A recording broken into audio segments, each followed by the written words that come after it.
Kalau sudah diminta action, saya action ya Mas. Oh, sudah ya? Baik, Bismillahirrahmanirrahim. Assalamualaikum warahmatullahi wabarakatuh. Selamat siang, salam sejahtera untuk kita semua.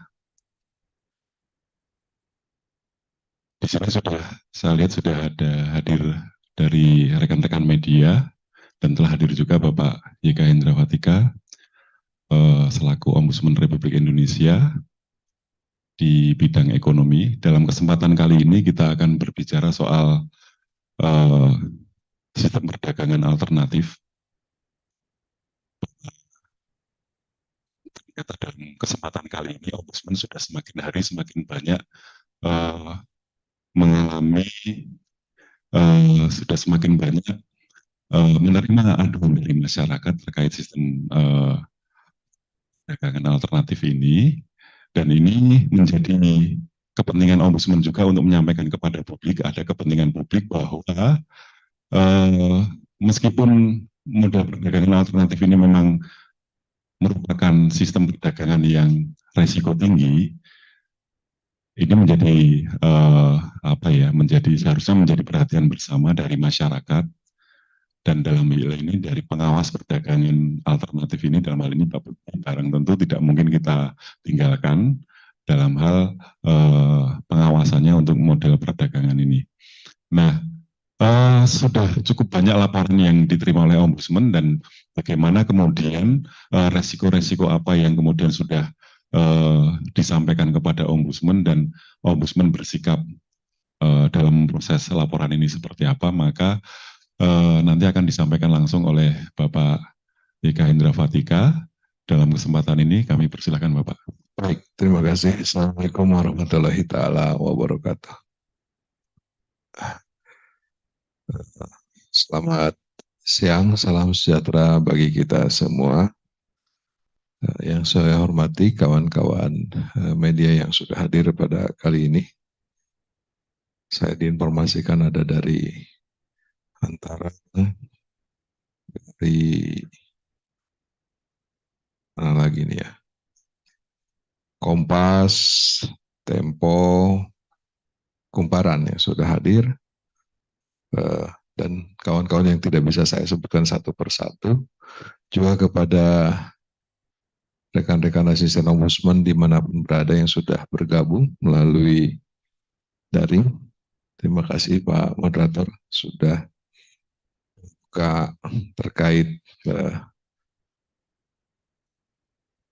press conference hari ini. Langsung saja Bapak Ibu semuanya, lagi Bapak convention press hari ini ya, saya beri judul nih, investasi sistem perdagangan alternatif atau SPA merugi, Ombudsman Maraton periksa kewenangan pengawasan Bapepti. Nah, nanti saya akan sampaikan, paparkan di makalah nanti ya, ada beberapa catatan-catatan. Pertama, Ombudsman Republik Indonesia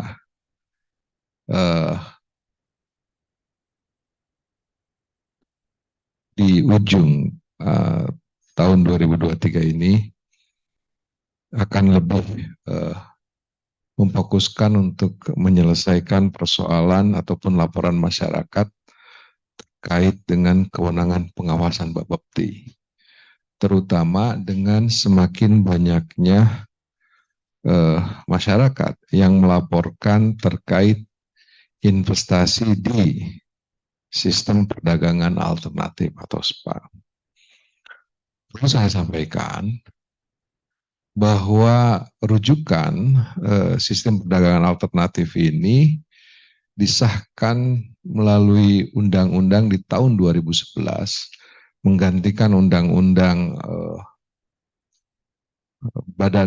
Undang-Undang Bursa Berjangka Komoditi tahun 1997. Jadi di tahun 1997 Undang-Undang Perdagangan Berjangka Komoditi ini yang menjadi rujukan dari terbentuknya Bapepti itu masih sifatnya didesain untuk memang mendagangkan komoditas. Nah, di tahun 2011 maka ditambahkan bahwa salah satu komoditas itu namanya sistem perdagangan alternatif yang saat ini eh, ditenggarai banyak masyarakat yang mengalami kerugian akibat sistem perdagangan yang tidak transparan gitu. Nah, sepanjang tahun 2022 sampai 2023 ya sepanjang catatan kami Ombudsman ini telah menerima 28 laporan dengan Bapepti sebagai terlapor. Dari 28 laporan itu, sebagian besar atau 27 laporan justru diterima di tahun 2023. Sisanya di tahun 2022 itu masih sedikit. Di tahun 2023 meningkat dari satu laporan 2022 menjadi 2023 menjadi 28 laporan di tahun 2023. Ya. Nah, dari 28 laporan ini, tim kami menilai, menghitung total kerugian material yang ditanggung oleh masyarakat ini lebih dari 60 miliar, sekitar 60 miliar dari 28 laporan ini. Nah, dari 28 laporan yang ada ini, maka kami saat ini sedang memeriksa 6 laporan. Sedang 6 laporan yang melibatkan PT MAF. Boleh disebut nama perusahaannya? Oh, inisial aja ya. 3 ini atas nama melibatkan PT MAF dan 3 lagi melibatkan PT BF. Ya. Dan total kerugian masyarakat dari 6 laporan yang sekarang sedang ditindaklanjuti oleh Ombudsman itu sekitar 3,6 miliar rupiah. Nah,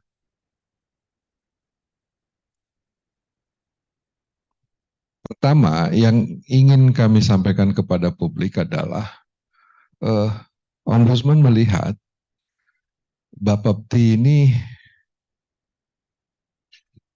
sangat tidak serius dalam menyelesaikan aduan masyarakat. Jadi semestinya laporan itu tidak perlu datang ke Ombudsman. Jadi sebetulnya kalau masyarakat sudah melapor ke Bapepti, ya mestinya diselesaikan saja. Karena Bapepti ini kewenangannya powerful sekali, bagus. Penyidiknya ada, pembelanya ada di sana, hakimnya juga ada di sana.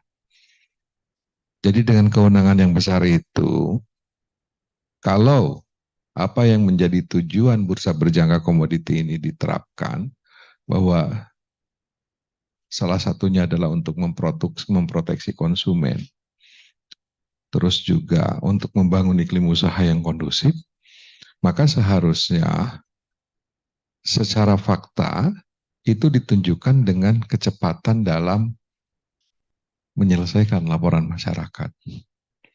Gitu. Ya. Layanan-layanan seperti ini bisa kita lihat di perbankan. Perbankan itu sangat cepat merespon. Ada apa-apa langsung cepat, ada apa-apa langsung cepat. Karena dia nggak mau kehilangan nasabahnya, gitu kan, diproteksi. Nah, kalau di sini, kalau berdasarkan laporan, ya masyarakat tidak diproteksi. Dan sekali lagi, yang melapor ke Ombudsman terkait kasus ini tuh juga sebetulnya masyarakatnya itu dalam keadaan yang artinya tidak semua masyarakat bisa melapor ke Ombudsman seperti ini. Artinya sebetulnya faktanya di lapangan sangat mungkin terjadi bahwa kasus ini menimpa banyak kasus gitu ya. Ya contohnya yang di belakang kita ini tuh, satu pernah ngalamin tapi nggak mau lapor gitu kan. Banyak gitu karena apa ya, melapor seperti begini tuh perlu kesiapan mental ya. Nah, kalau kita lihat misalnya dari 6 kasus ini penanganan kasusnya itu sudah hampir lebih dari paling sedikit itu per hari sampai sekarang itu 455 hari. Jadi orang ini sudah melapor ke Bapepti. Nah karena nggak direspon baru lapor ke Ombudsman. Nah saya itu sebenarnya pengennya nggak perlu lapor ke Ombudsman ya Bapepti saja selesaikan, gitu kan. Nah dari 6 yang kami periksa ini sekarang ini sudah lapor ke ke Bapepti itu sejak 455 hari yang lalu. Itu paling cepat. Ada yang lama sampai 853 hari. Jadi kalau 455 hari berarti almost 1,5 tahun. Tapi kalau sudah 853 hari berarti lebih dari 2,5 tahun berarti ya, 2 tahun. 2,5 tahun. Nah berarti menandakan ada sesuatu hal yang tidak beres ini. Serius nggak sih gitu kan? Kasihan kan masyarakat itu sebetulnya sumber sumber transaksi ini kan dari masyarakat. Tapi kalau masyarakatnya misalnya yang protes, yang ngadu, tetapi ternyata penanganannya eh, lama seperti ini, bagaimana kita mau membuat bahwa bursa berjangka komoditi ini ingin berupaya terhadap penciptaan iklim usaha yang kondusif atau yang nyaman, apalagi iklim usaha yang memang melindungi konsumennya, melindungi pemodalnya, melindungi investornya. Nah, menyikapi hal tersebut, Ombudsman akan terus melaksanakan kewenangan untuk melakukan pemeriksaan kepada Bapepti selama laporan masyarakat tersebut belum mendapatkan penyelesaian yang pasti. Nah, ini pun juga kami seringkali apa ya, bukan digugat sih, tapi dipertanyakan gitu. Padahal kami ini hanya ingin menyelesaikan laporan masyarakat yang itu sebetulnya dikarenakan pengawasan Bapepti yang lemah. Dan juga penyelesaiannya seperti apa, harusnya mendapatkan kepastian dan mendapatkan keadilan. Tetapi ketika Ombudsman melakukan hal itu, seringkali kewenangan Ombudsman itu dipertanyakan, padahal sudah jelas gitu. Nah kalau mau ingin nggak mau diperiksa Ombudsman, ya selesaikan sendiri dengan secara cepat-cepat dan tegakkan keadilan gitu loh. Nah tentunya Ombudsman akan terus melakukan upaya pemeriksaan ini. Dan jika memang semua potensi-potensi maladministrasi itu setelah diuji berdasarkan aturan dan regulasi yang berlaku, maka Ombudsman akan menjatuhkan maladministrasi demi membaiknya tata kelola Bapepti di kemudian hari. Jadi begini, aturan main itu sudah jelas.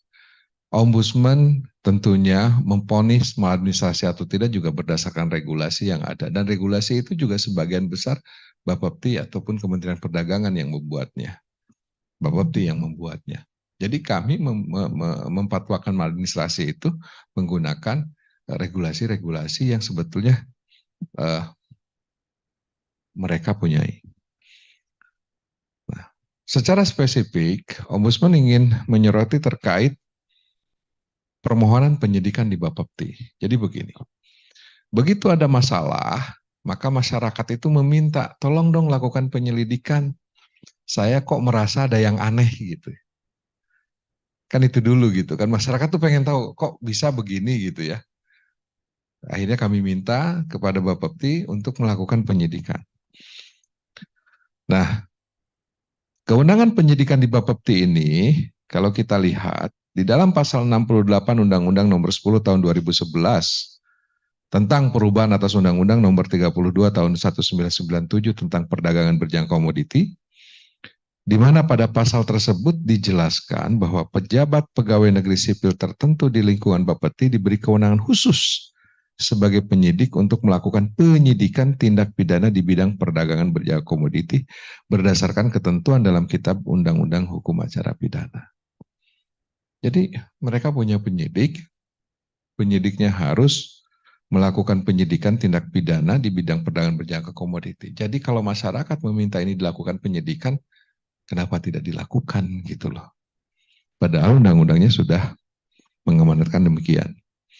Selanjutnya pada pasal 68 ayat 2 huruf D disebutkan bahwa penyidik pejabat pegawai negeri sipil sebagaimana dimaksud pada ayat 1 berwenang untuk melakukan pemeriksaan terhadap pembukuan, catatan dan atau dokumen lain yang berhubungan dengan tindak pidana di bidang perdagangan berjangka.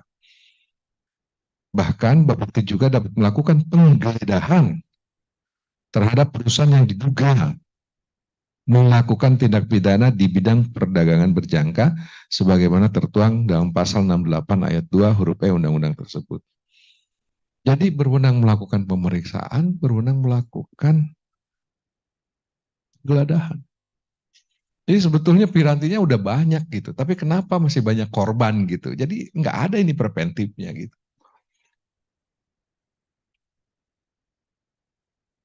Bapepti itu punya kewenangan untuk menyidikan, ada di pasal 68, tetapi kenapa tidak pernah dilakukan gitu ya?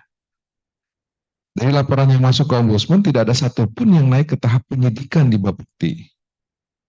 Dan Bapepti hanya memberikan sanksi administratif berupa teguran tertulis kepada para pialang berjangka, padahal pialang berjangka tersebut telah dilaporkan beberapa kali dengan pelapor yang berbeda. Harusnya Bapepti melakukan evaluasi, jangan hanya melakukan atau jangan hanya memberikan sanksi administratif saja. Atau ujung-ujungnya banyak diserahkan kepada pengadilan. Diputuskan pengadilan, waduh jauh banget ya keadilan di negeri ini, cara itu respon jalannya gitu.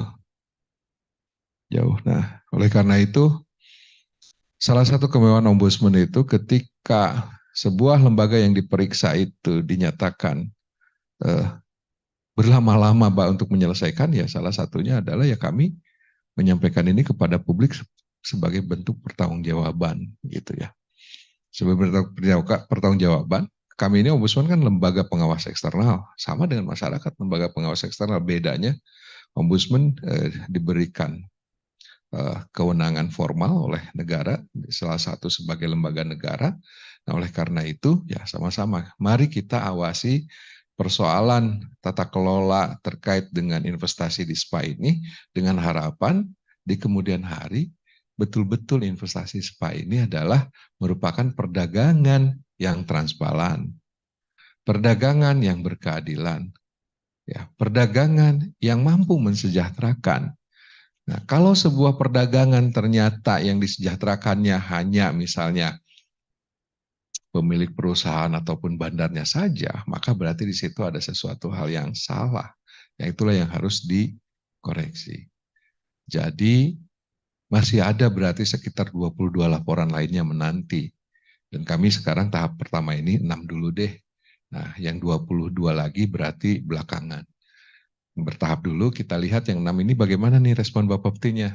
Kalau respon Bapeptinya ternyata tidak secara cepat menyelesaikan seperti ini, ya berarti kami harus terus-menerus mengupayakan agar proses pemeriksaan nanti itu bisa berujung dan melahirkan tindakan korektif yang sifatnya permanen dan mampu memberikan perubahan secara sistemik. Nah, terakhir kepada masyarakat yang merasa mengalami kerugian akibat perdagangan berjangka komoditi ya, terlebih sistem perdagangan alternatif ini, segera lapor saja ke Ombudsman, tidak berbayar, lapor ke Ombudsman, dan kami akan berupaya untuk sebagai garda terakhir untuk memberikan rasa keadilan kepada masyarakat. Mungkin itu saja yang bisa saya sampaikan, Pak Moderator. Terima kasih. Wabillahi taufiq wal hidayah. Wassalamualaikum warahmatullahi taala wabarakatuh. Assalamualaikum warahmatullahi wabarakatuh. Baik ya, oke, baik. Yang sudah disampaikan oleh Bapak Yeka Indra Fatika tadi itu sebenarnya Ombudsman justru ingin tetap menjaga suasana investasi ini lebih kondusif lagi. Kemudian apalagi Bapak Presiden juga sangat concern soal investasi ya. Nah, akan tetapi ada banyak permasalahan tadi sudah disampaikan oleh Bapak Yeka bahwa sebenarnya masyarakat ini sudah tahap pertama itu pasti komplainnya kepada pialang. Itu tidak selesai maka dia lari ke Bapepti selaku pengawas dari perusahaan pialang itu. Dan itu pun ternyata masih mengalami kendala, akhirnya lapor ke Ombudsman untuk yang ketiga kalinya ini. Sudah sekian lama ini jadi. Nah, Ombudsman memang memastikan kalau karena tidak bisa langsung ke perusahaan swasta ya, ke pialang tersebut, maka pengawasan Ombudsman itu kepada Bapepti yang memang secara tugas dan fungsinya itu untuk melakukan pengawasan atas perusahaan pialang tadi. Nah, kondisinya seperti itu dan memang benar ya tadi saya yakin bahwa dari 28 yang lapor ke Ombudsman itu masih ada juga yang sudah lapor ke Bapepti tapi masih menunggulah proses di Bapepti, masih berproses di sana dan belum menyampaikan kepada Ombudsman. Kami berharap bahwa itu bisa diselesaikan oleh Bapepti sih memang. Jadi Ombudsman ini istilahnya ultimum remediumnya, penyelesaian terakhirnya saja sebenarnya. Nah, harapan kami untuk ke depan itu apakah yang bermasalah itu mekanisme penyelesaiannya di Bapepti atau mungkin ada kendala lain seperti klasiknya itu anggaran, SDM, resource itu pasti terbatas, tetapi kebutuhan dari masyarakat itu pasti akan selalu meningkat dan itu perlu kita antisipasi bersama. Sekarang sudah ada hadir dari teman-teman media yang sudah bisa langsung, boleh dibuka pertanyaan Bapak? Oke, dari kanan dulu, tolong disebutkan nama dan dari media apa, pertanyaannya seperti apa. Selamat siang semuanya, perkenalkan saya Erika dari Harian Kompas. Pertanyaannya untuk laporan yang disampaikan masyarakat ini, mereka berinvestasi di produk komoditi apa Pak? Apakah beda-beda atau umumnya sama gitu? Dan tadi kan baru 6 yang diperiksa, nah yang 28 itu apakah sudah dilihat Pak, misalnya mungkin profil perusahaannya apakah beda-beda, beragam atau mirip-mirip dan juga apa sih produk komoditinya gitu. Terus sama ini laporannya memang anomali atau mungkin tahun-tahun sebelumnya juga ada, terus ada yang lebih banyak gitu laporannya Pak terkait pelanggaran ini. Terima kasih. Baik, silakan Bapak langsung Pak. Ini ada baru dari 2 perusahaan ya, dari PT MAF dan dari PT BF. Kebanyakan bentuknya itu dalam bentuk namanya itu gold. Nah, tapi kan goldnya itu kodenya banyak tuh. Gold sekian, gold sekian. Terus kalau ditanya tadi, apakah ini anomali atau tidak? Pertama, begitu saya menjabat sebagai pimpinan Ombudsman, maka tugas saya adalah mensosialisasikan. Jadi pada tahap awal itu kami mensosialisasikan bahwa ini ruang lingkup pengawasan dari Ombudsman. Nah ternyata tidak banyak orang yang tahu bahwa bahwa terkait dengan persoalan seperti ini bisa dilaporkan kepada Ombudsman. Bahwa Bapepti itu sebagai lembaga negara, sebagai aparatur penyelenggara negara dan pemerintahan memiliki kewenangan dan fungsinya itu adalah memiliki kewenangan untuk menyelenggarakan pelayanan publik. Nah, pelayanan publiknya apa tadi? Dalam proses pemeriksaan untuk memberikan rasa kepastian dan kenyamanan berusaha. Nah, jika pelayanan publik ini tidak dilakukan, maka Ombudsman berwenang mengawasinya. Kenapa? Anda kan sudah diberikan kewenangan yang luar biasa loh, besar. Kewenangan itu digunakan ya bukan untuk sewenang-wenang, tetapi untuk memastikan agar tadi masyarakat terlindungi, iklim usaha terbangun, sehingga industri ini berkembang menjadi lebih baik lagi dan diminati oleh masyarakat. Nah, seiring dengan waktu, mungkin orang mulai trust, tahu bahwa Ombudsman bisa menerima seperti ini, mulailah berbondong-bondong, ataupun laporan itu semakin banyak lagi. Dan mungkin juga kegiatan-kegiatan seperti ini juga salah satu upaya agar membuat masyarakat terbuka bahwa silahkan kalau ada kasus jangan malu-malu ya, karena ada lembaga negara yang memang tugasnya melakukan seperti ini gitu. Nah begitu ya Mbak Rika, cukup ya. Ada tambahan lagi? Silakan. Urut yang tengah dulu Pak. Tadi sudah angkat tangan dari mana Pak? Dari Koran Tempo Pak. Koran Tempo. Findri, selamat siang. Oke, silakan, saya mungkin. Ada beberapa yang mau dikonfirmasi sedikit. Ini sebenarnya kalau yang 6 diperiksa ini berarti tahapan awal ya Pak di Ombudsman. Itu pertama. Kedua, modusnya tuh sebenarnya seperti apa? Mungkin bisa diceritain untuk yang 6 perusahaan, 6 pelapor ya. 6 pelapor ini mereka tuh sebenarnya investasinya lagi gimana, terus kemudian kejadian apa hingga akhirnya melapor, itu mungkin boleh diceritain agak lebih detail lagi. Kemudian setelah diperiksa dari 6 ini kan tadi sempat disampaikan Ombudsman mau lihat dulu nih sikapnya Bapepti seperti apa. Sikap seperti apa sebenarnya yang diharapkan dari Bapepti ininya? rinciannya. Baik. Dan- Ada 28 tadi ya, karena masuk ke ombudsman itu tidak berbarengan, jadi maka ini 6 dulu berproses ya Pak. Silakan Pak. Ya. Jadi gini, sebetulnya dari 28 itu 17 laporan itu sudah saya informasikan sejak bulan Februari 2023. Nah, di situ kami menyampaikan ini ada laporan, monggo silakan tindak lanjuti. Namun demikian, setelah sekian lamanya waktu yang kami berikan, ternyata sampai sekarang belum selesai-selesai. Bahkan begitu kami nambah, ternyata setelah kami pantau proses penyelesaiannya tidak ada. Jadi ini adalah bukan pertama kali kami periksa. Ini sudah serangkaian proses pemeriksaan dan biasanya kalau sudah seperti ini mendekati kepada ujung-ujung selesainya pemeriksaan. Nah, dalam selesainya pemeriksaan, Ombudsman itu seringkali memastikan apakah hak pelapor itu terpenuhi atau tidak. Kami bersembilan, pimpinan Ombudsman seringkali kalau mau menutup seperti tadi, misalnya kami pleno, ada satu kami tutup. Selalu pimpinan tanya, apakah hak pelapor itu sudah diselesaikan, sudah diterima atau tidak. Kalau tidak, jangan dulu ditutup. Nah, kami ini mengupayakan agar hak pelapor itu bisa diberikan oleh Bapepti. Nah, bagaimana hak pelapor bisa diberikan? Kalau Bapepti misalnya tiba-tiba tidak melakukan fungsi penyelidikan, tidak dilakukan fungsi pemeriksaan, ya, dan perangkat lainnya, atau bahkan cenderung menggiring kepada musyawarah mufakat. Nah, ini juga banyak nih kasus-kasus begini datang ke Ombudsman. Oh ini Pak, udah tutup aja karena kami sudah musyawarah mufakat. Musyawarah mufakatnya juga kami tidak tahu hak keadilannya bagaimana, tapi selalu ada penekanan dari perusahaan yang bersangkutan. Oh ini kami sedang selesaikan secara musyawarah mufakat.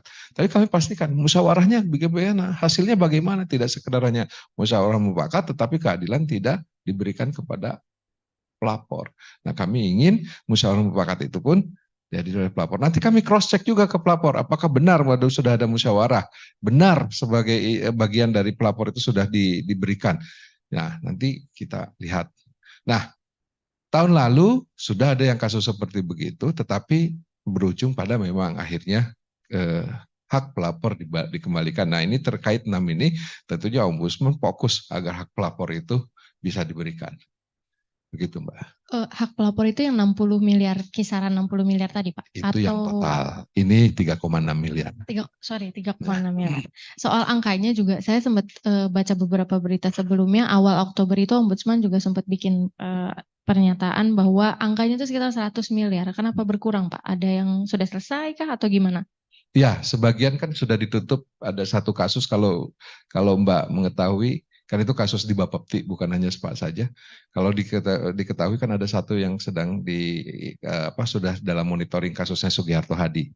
Itu kan sekitar 35 miliaran kasusnya. Udah dalam tahap sudah diselesaikan, lagi tahap monitoring, jadi itu tidak kami hitung lagi. Gitu ya. Terima kasih Pak. Ya, sama-sama. Oke, boleh dilanjut, ada pertanyaan yang ketiga tadi dari mana? Iya. Oh iya, silakan. Izin Pak, saya Amel dari Tempo.co. Amel Tempo juga. Iya, tadi ada. Iya. Tadi ada pertanyaan yang sudah dijawab soal yang 34 miliar tadi Pak. Saya ingin memperjelas aja Pak, yang 6 laporan di tahap awal itu kan setelah, ini kan sedang dilakukan pemeriksaan awal oleh Ombudsman. Nah, kemudian tahapannya apa aja Pak? Terus butuh waktu berapa lama sampai muncul vonis, misalnya vonis maladministrasi dari Ombudsman? Terima kasih. Terima kasih. Pak Gus bisa bantu jawab nggak tadi kan sebagai pemeriksa ini? Baik. Kalau tahapan Ombudsman menerima laporan itu pertama kali dilakukan pemeriksaan verifikasi dulu. Verifikasi formil material apakah substansinya itu masuk di dalam kewenangan Ombudsman, kemudian syarat-syarat penyertanya untuk formilnya itu apakah sudah lengkap. Nah, kemudian tahapan pertama itu kita melakukan klarifikasi. Klarifikasi ini bisa dilakukan secara tertulis maupun secara lisan gitu kan. Nah, kemudian ketika klarifikasi itu diberikan dan bahkan mungkin sudah menjadi atensi dari terlapor dan terlapor telah memberikan tindak lanjut ataupun penyelesaian, itu bisa ditutup baru dengan klarifikasi gitu ya. Nah, ternyata kalau di dalam klarifikasi itu terlapor ini tidak memberikan informasi yang cukup atau bahkan mungkin berstrategi juga atau mungkin mencoba untuk menghindar begitu kan. Jadi kita masih perlu pemeriksaan lebih lanjut, maka tahapan berikutnya itu ada di pemeriksaan. Nah, setelah pemeriksaan itu sebenarnya bisa ada opsi konsiliasi misalnya, atau konsiliasi itu ombudsman mempertemukan kedua belah pihak. Apabila terjadi kesepakatan maka itu juga bisa selesai gitu. Nah kemudian setelah proses pemeriksaan kita akan mengeluarkan yang disebut dengan laporan akhir hasil pemeriksaan. Di dalam laporan akhir hasil pemeriksaan itu baru muncul istilah ditemukan maladministrasi atau tidak ditemukan maladministrasi karena memang hasil dari pemeriksaan ya. Nah ketika ditemukan maladministrasi maka dilanjutkan pembahasannya itu adalah ada tindakan korektif. Jadi tindakan korektif itu adalah hal yang harus dilakukan oleh terlapor dalam rangka menyelesaikan permasalahan yang disampaikan oleh pelapor gitu. Nah ini LAHP tindakan korektif ini dilakukan monitoring selama 30 hari gitu. Apakah kemudian akan dilaksanakan atau tidak, nanti kita akan melihat apakah itu dilaksanakan keseluruhan, sebagian atau tidak dilaksanakan sama sekali. Kalau dilaksanakan sebagian tapi alasannya itu cukup bisa diterima oleh ombudsman, maka itu bisa ditutup. Apalagi yang sudah dilaksanakan keseluruhan pasti akan ditutup. Nah, apabila tidak dilaksanakan, maka selanjutnya itu akan masuk ke tahap resolusi monitoring. Itu bisa dilakukan mediasi ulang gitu ya, dilakukan mediasi atau mungkin ada pemeriksaan tambahan untuk bisa dilakukan penyelesaian lebih lanjut. Nah kalau di dalam resolusi monitoring ini tidak bisa memperoleh penyelesaian maka tadi tindakan korektif yang sudah ada di dalam LAHP itu nanti dikuatkan ke dalam bentuk rekomendasi ombudsman yang selama ini dikenal ombudsman itu mempunyai rekomendasi. Rekomendasi itu sebenarnya terakhir, tapi penyelesaiannya bisa di dalam semua proses ya. Intinya ketika sudah ada penyelesaian kepada pelapor, maka laporan masyarakat itu bisa ditutup. Nah kalau rekomendasi nanti sifatnya sudah wajib sudah tertera di dalam undang-undang, sifatnya wajib dan harus dilaksanakan. Dan toh pun ketika itu tidak dilaksanakan, maka ombudsman akan menyampaikan kepada Presiden dan DPR. Nah, dalam hal ini penyelesaiannya tidak lagi dalam ranah administratif lagi ya, tapi lebih kepada politik. Pada intinya, ombudsman ini kan menyampaikan bahwa masyarakat ini mengalami permasalahan layanan publik seperti apa. Kewajiban ombudsman itu adalah untuk memeriksa ada maladministrasi bentuknya apa, atau tidak ada maladministrasi. Kalaupun ada maladministrasi, tindakan korektifnya seperti apa. Nah, setelah itu disampaikan, ombudsman sudah bekerja sampai tahap itu, memang karena ombudsman bukan lembaga sanksi ya, tapi lebih lembaga magistratur of influence, maka dikembalikan kepada masyarakat. Ini loh, permasalahan masyarakat sudah diperiksa oleh ombudsman dan kesimpulannya sudah ada. Nah, karena kemudian tidak dilaksanakan dan seterusnya, mungkin ada juga pasti ya yang tidak dilaksanakan, maka masyarakat kemudian bisa menilai. Nah, dalam hal ini, dalam kasus ini, sudah sampai di pemeriksaan nih kemarin nih Pak. Ya, ini kira-kira yang kasus 6 ini selesai kapan, berapa lama lagi ini? Kayaknya nggak akan lama lagi. Iya. Tergantung Bapeptinya kan. Gitu. Intinya memang di terlapornya ya. Kalau terlapornya sudah memberikan solusi, maka itu bisa segera ditutup. Ya. Nah, coba kawan-kawan lihat di sini mungkin ada baiknya. Ini juga ada peserta yang mengatakan ini. Jadi Bapepti ini seperti tidak berfungsi sebagaimana mestinya. Pasti korban yang bicara ini. Seperti tidak paham dengan undang-undang Bapepti yang mereka buat dan lain-lain. Nah ini ada, terus juga ada yang mengatakan kok ini seperti judi online gitu kan. Nah ini kan Bapepti sebagai pengawas tidak melakukan tugas untuk melindungi publik. Mereka lebih berpihak kepada perusahaan pialang atau bursa. Kasus ini fenomena gunung es, banyak publik yang malu. Nah ini nih. Atau tidak berani lapor, patut diduga ini bagian investasi bodong yang berlindung dengan undang-undang dan kebijakan. Nah ini kan fatal coba kalau kita tidak aware. Nah Tadi Ombudsman sebagai lembaga pengawas masyarakat, ada masyarakat, media juga lembaga pengawas masyarakat. Oleh karena itu, mari kita sama-sama kawal yuk kasus-kasus seperti ini, sehingga tadi undang-undang yang sudah didesain bagus itu betul-betul terimplementasi dan masyarakat mendapatkan benefit dari terjaminnya tadi iklim usaha yang baik dan tegaknya keadilan. Itu saja yang bisa saya sampaikan ya. Ada lagi? Silakan Mas. Cek, selamat siang, izin Pak Akbar dari Kumparan. 3 pertanyaan ya Pak. Yang pertama terkait angka 60 miliar tadi itu bisa dijelaskan itu apakah uangnya masyarakat yang tertipu kah atau uang perusahaan yang kosnya mengalami pembengkakan katakan karena prosedur kah, itu bisa diperjelas. Kemudian secara mekanismenya itu apakah nanti bisa diganti rugi dan pihaknya siapa, sumber dananya dari mana? Itu yang pertama. Yang kedua Pak, terkait tadi kan laporannya kan karena tidak transparan ya Pak. Itu juga mungkin bisa dijelaskan yang transparan itu seperti apa, yang tidak transparan yang seperti laporan itu seperti apa, dan apakah itu karena memang kesalahan prosedur atau memang undang-undangnya yang perlu untuk diperbaiki. Dan pertanyaan ketiga Pak, tadi kan laporannya kan naik signifikan dari 1 di tahun lalu, kemudian ada 28 tahun ini, naik 27.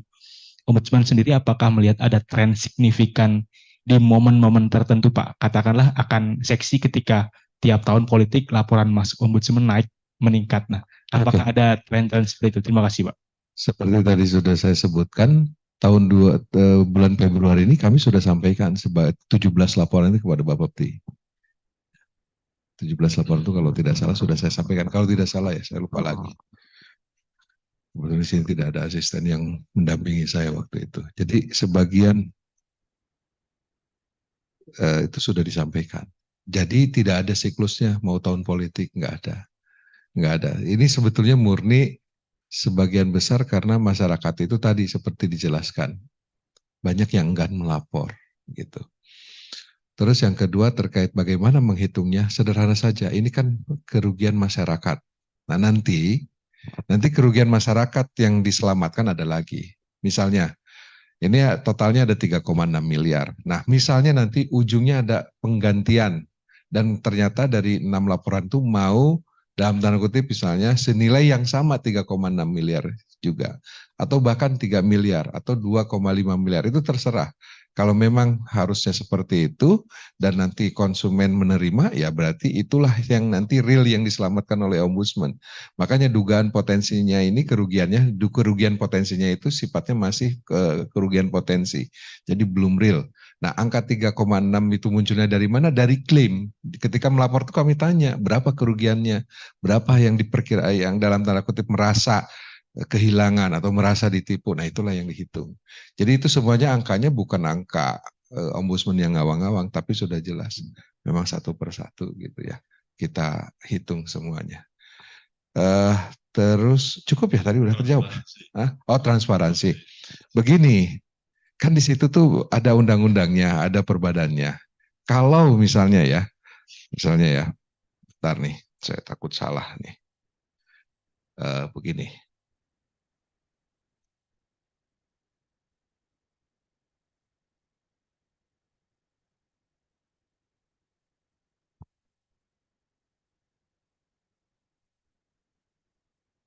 Di dalam pasal 68 itu dijelaskan bahwa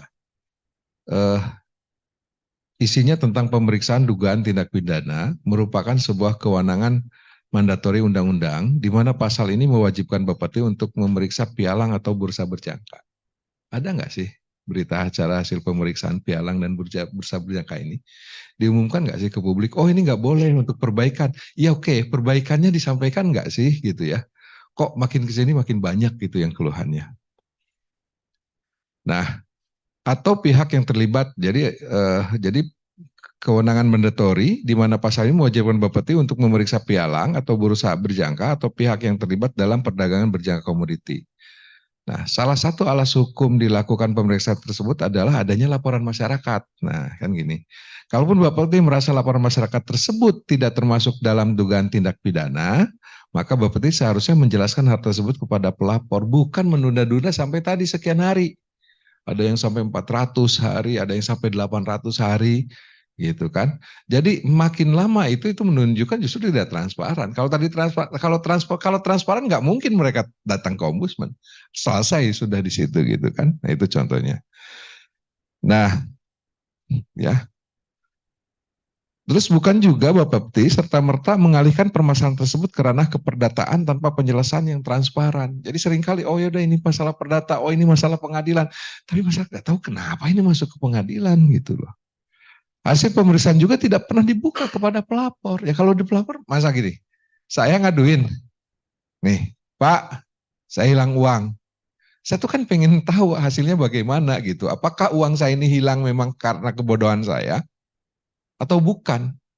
Nah, terus kalau hasil pemeriksaannya tidak dijelaskan, oke, dipertunjukkan nggak apa-apa. Kan LHP Ombudsman juga sama, nggak bisa sembarangan orang dapat. Tapi kita bisa jelaskan kepada pelapor, ini hasilnya gitu kan.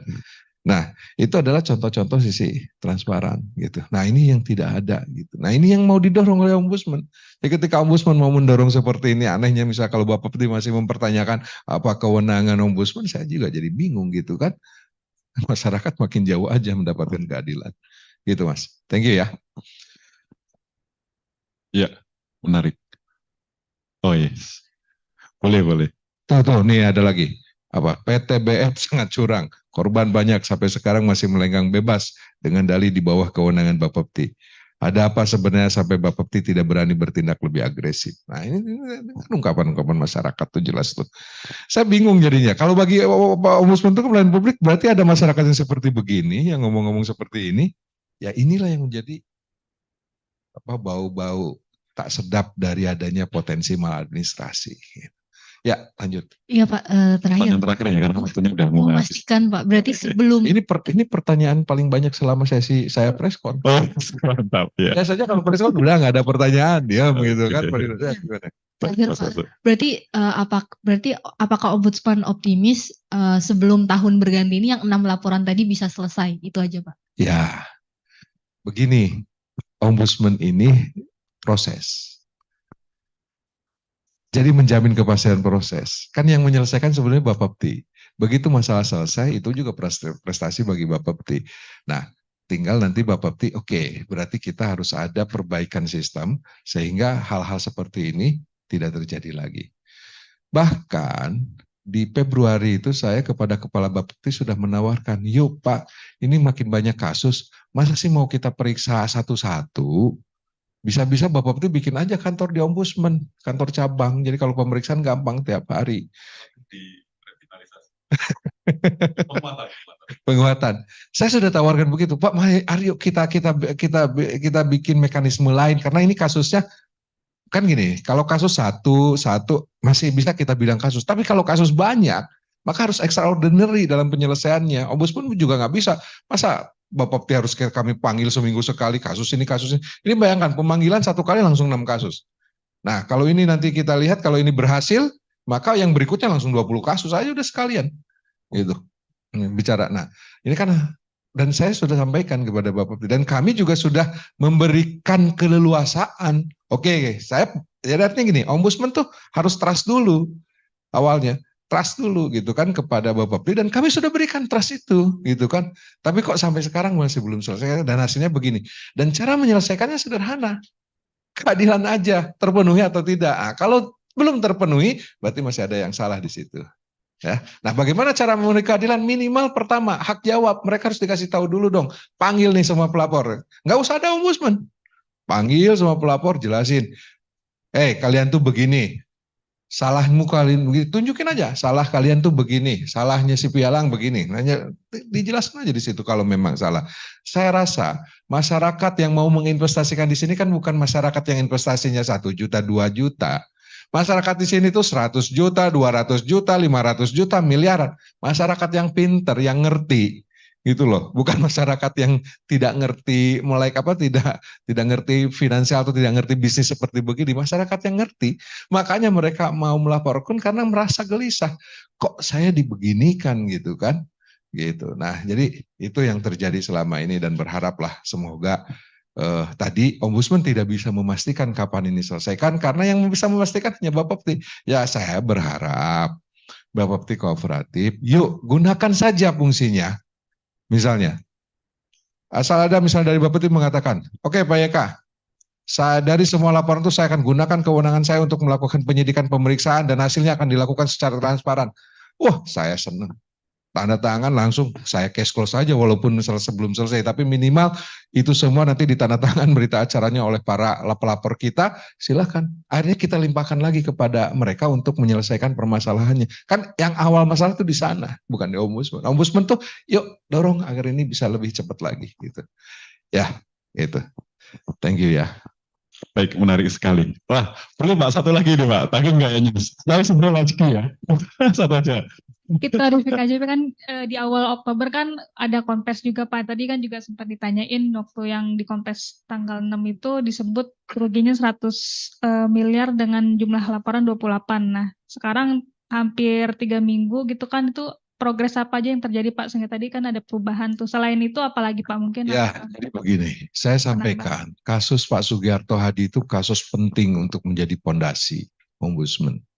Kenapa? Karena di situ pada intinya pemeriksaan itu kan tadi, substansi pemeriksaan yang dilakukan oleh Bapepti itu terhadap pelaporan ini kan sebetulnya potensinya adalah delay split reject yang itu dilakukan di Pak Sugiharto Hadi.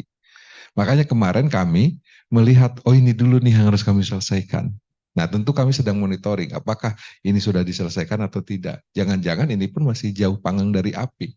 Keadilan tidak bisa lihat. Nah setelah ini kami berproses karena ini juga sudah mulai juga masyarakat menanyakan, ya akhirnya pemeriksaan ini kami angkat lagi gitu. Jadi prosesnya begitu gitu. Jadi kemarin itu kami memang untuk menyelesaikan Pak Sugiarto Hadi kami pun perlu waktu lama. Hampir setahun lebih. Dari tahun lalu 2022 sampai akhir kemarin Oktober itu. Nah sekarang begitu itu selesai, ya kami juga kan banyak kasus gitu kan. Nah kali ini kami menyampaikan rilis terkait dengan progres penanganan 6 laporan lagi. Berarti kan 7.